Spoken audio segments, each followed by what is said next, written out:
ኢትዮጵያ ውስጥ ያለው የሞት መልአክ የስራ ጫና ሊገለው ነው።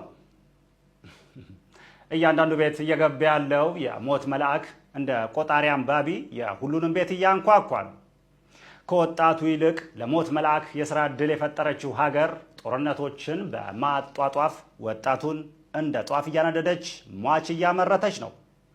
ያለ ጊዜያቸው የሚጠሩ ወጣቶችን በማመላለስ ስራ የበዛበት የሞት መልአክ ዋናው ቢሮ ሰማይ ላይ ቢሆንም መጋዘኑ ግን ኢትዮጵያ ውስጥ ነው።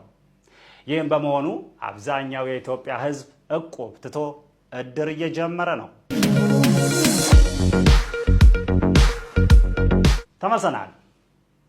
ፊደል መቁጠራቸውን የምንጠራጠራቸው ሰዎች የዘመን አቆጣጠራችን መቀየር አለበት አሉ። እዳችን ምህረት እስካላገኘ ድረስ ዓመተ ምህረት መባል የለበትም ያሉት አካላት ኢትዮጵያ ቀን መቁጠር ያለባት እንደ አበዳሪዎቿ ነው ብለዋል። ከ2018 ዓመት በላይ በራሷ ቀን መቁጠሪያ የኖረች ሀገር 50 ዓመት ያልሞላቸው ጎረምሶች ቀንሽን እንቀይር እያሉ ነው።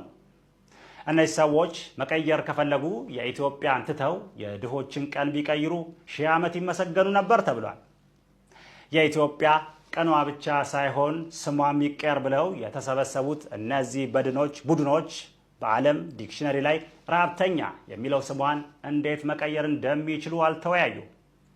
የተለያዩ ስሞች የኢትዮጵያን ስም ለመተካት የቀረቡ ሲሆን ሀገሪቱ ዱባይን መስላለች እያሉ ነጋ ጠባ የሚጨቀጭቁን ሰዎች ኢትዮጵያን ኢት ዱባይ ብሎ በመሰየም በዱቤ የምንገዛበትን መንገድ እያመቻቹ ነው።